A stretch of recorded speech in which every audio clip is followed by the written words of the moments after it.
Okay, guys, I hope you all had a very healthy, happy, and safe new year.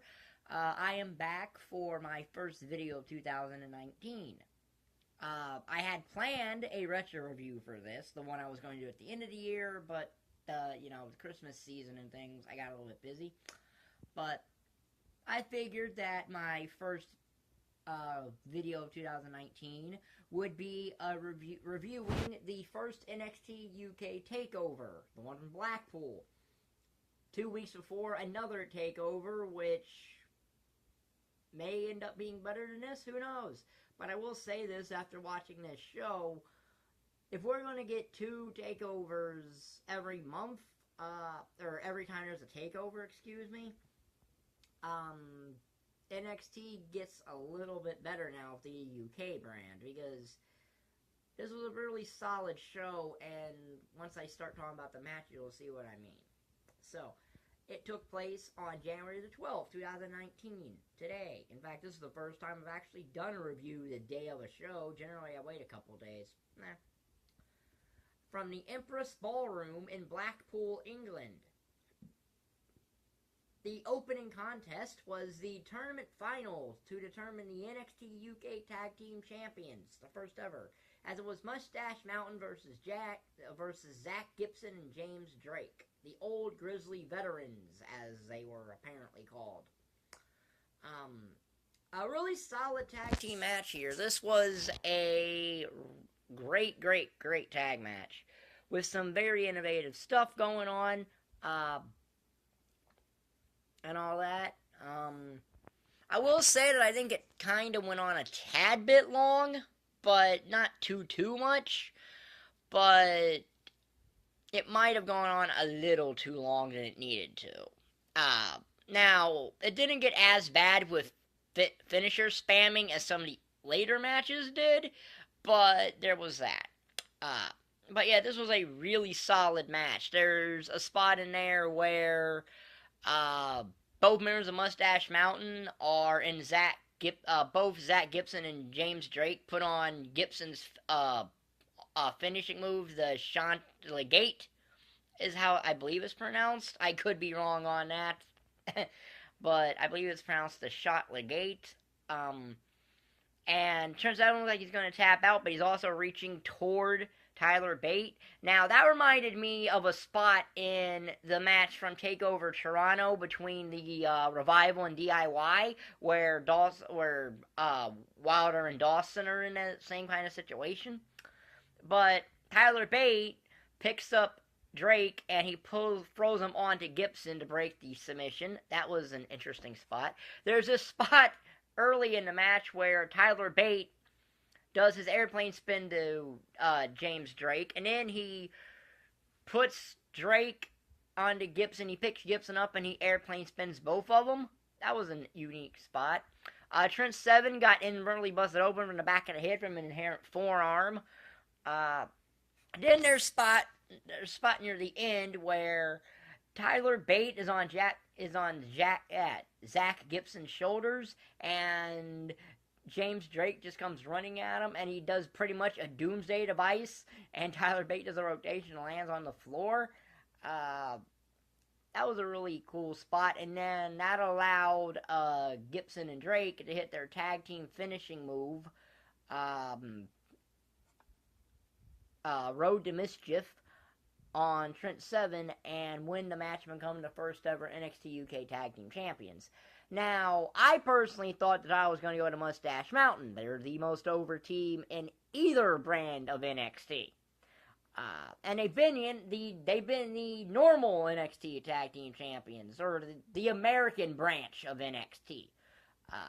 So I figured that this whole thing was designed to get them the NXT tag titles. But they're probably better in a chase capacity, so this really works.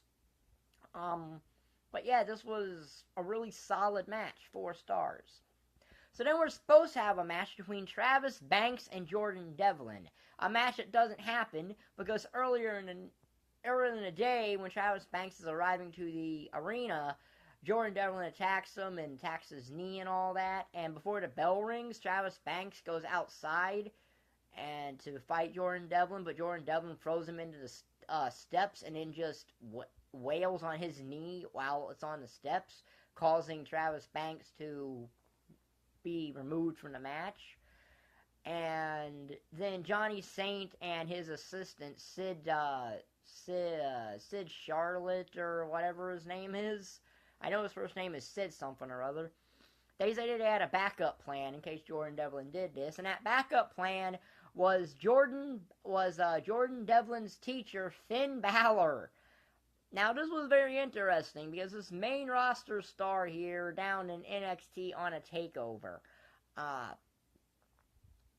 This was a very interesting match. You know, Balor made Devlin look good like I figured he would, given, you know, he trained him and all that. Well, at least helped train him, but still. The story of the match was teacher versus student. And this wasn't a squash either.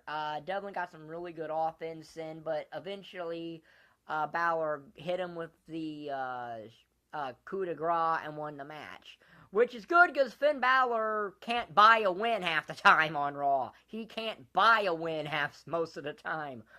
Except recently. But so yeah, it was a good victory for Finn Balor. But Balor's problem on the main roster is the Demon is over and not Finn Balor. So that's more of the issue of Finn Balor. Great in-ring talent and all that, but something he doesn't even wear regularly is more over on the main roster than him. That can sometimes happen. It's just a way. But still, good match here. 3 stars. So then we get a no disqualification match, as it's Dave Mastiff versus Eddie Dennis. And technically a match of 2 heels, but Dave Mastiff is playing the face in the match. This starts out like a traditional thing, and then they start getting really innovative with this no DQ stipulation. Sure, it had the kendo stick shots and all stuff like this. There's there's interesting spots out there. Like once it was Mastiff gave a Finley roll followed by a senton, and that was on the exposed floor. Eddie Dennis got Dave Mastiff up twice. Once for this Razor's Edge variation he does, and then once when Mastiff was going for a crossbody, Dennis picked him up in a slam, and you could see his knees starting to buckle, but he got a hold of it and was able to slam Mastiff on top of the stairs.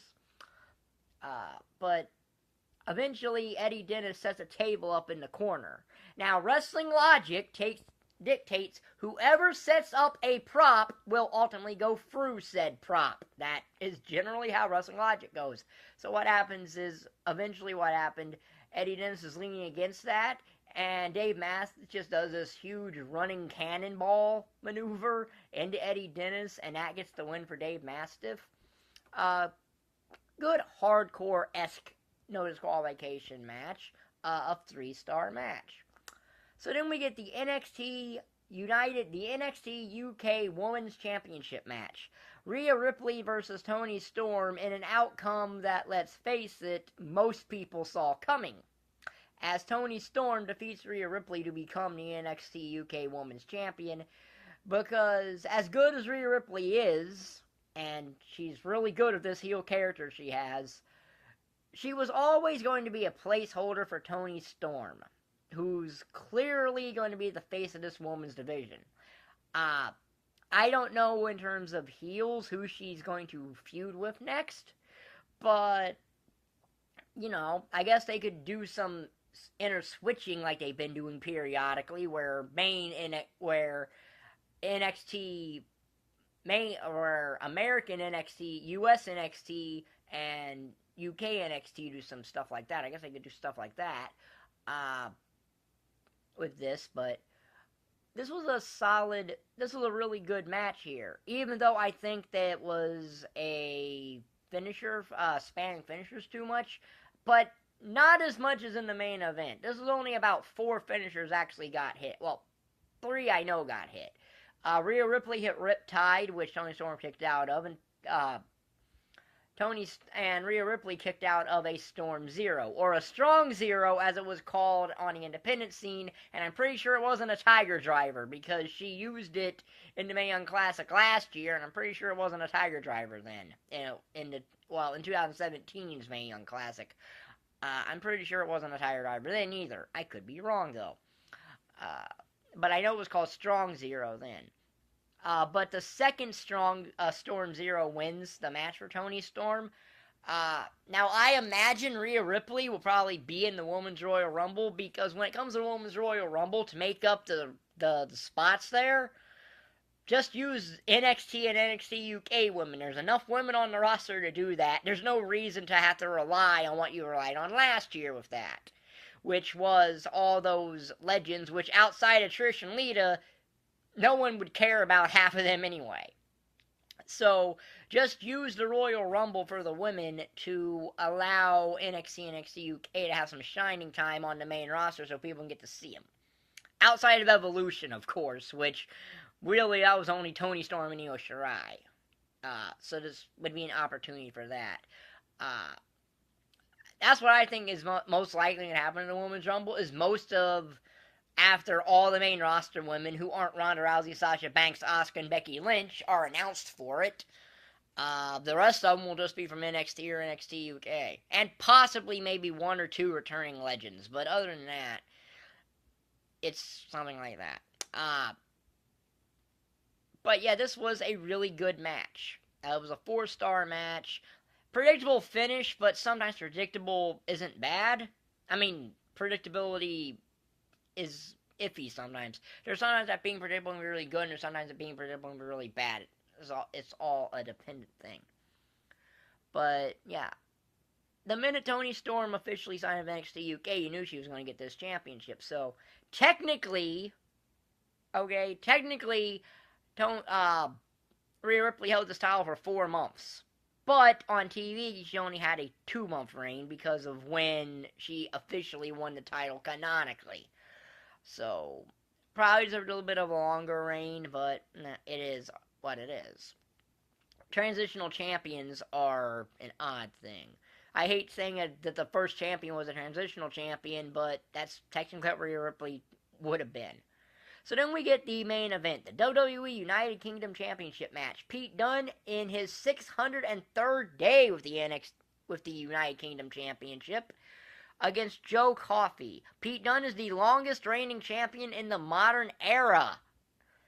And just in titles event predominantly on NXT, he has surpassed Asuka as the longest reigning champion for any remote NXT title too, by the way. Because Asuka's title was what? 595 days? Yeah, but this was a really good match. It was all, it's an early match of the year candidate, only 2 weeks into the year, which happened last year with the TakeOver Philadelphia with Almas and Gargano. So, but yeah, this was a solid match. Again, it went a tad bit too long. I understand what they're going for, and I like that, but, sometimes match length, if it goes a little bit longer than it needs to, can be hit or miss. But, yeah. This was a really good match. This is where, though, you had the whole who can hit L1, who can hit the triangle button the fastest and get covers. Because this became a finisher fest.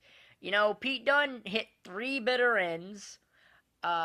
Neither of them got a win. Neither of them won. Neither of them he won with, which is interesting. Joe Coffey hit about 4 of his clotheslines. And the finish, after Pete Dunne hits the second bitter end, he rolls Joe Coffey up and just does his finger thing, and then Joe Coffey taps out that way, which is a very interesting submission win for Pete Dunne that we don't see much of. And there was also this weird a spot that they repeated twice, where Joe Coffey's on the top rope and he gets knocked to the floor, and then they do it again, and then both of him and Pete Dunne go down. Now, that was probably, a botch, but I'm pretty sure that Joe Coffey and Pete Dunne were getting a little bit tired. No matter how good a shape you are, eventually you will get tired out of just how long the match went. And you could tell it by their look that they were starting to get that because of how long this match went. Still, but that's the way it is. And I don't even know it was a botch. It could have just been a spot that they wanted to do twice. But generally, if a spot's repeated, it probably means it's botched. So I don't technically know if it was a botch, but there's that. But yeah, so after that, Pete Dunne is celebrating, and we get what TakeOver Chicago 1 did, which is you get the little copyright graphic. You get the little copyright graphic that shows up, but the show isn't over yet. Because out comes the new one of a person that has signed with WWE that we knew about, Walter from the UK scene, or at least the European wrestling scene as a whole, but the UK is closer to where he lives. And he comes out, gets in Pete Dunne's face, kicks Joe Coffey, just as Joe Coffey's up there. Then he gets back into Pete Dunne's face. So it looks like we found Pete Dunne's next title feud, which is probably going to be the feud that he loses the title. As far as Pete Dunne goes, I think he'll be in the Royal Rumble, because I think that they're going to announce 24 people for the Royal Rumble and leave 6 spots open, 4 of which to go to NXT, 2 from the UK brand and 2 from NXT, and Pete Dunne will be one of them. And then the other 2 will just be for a surprise thing.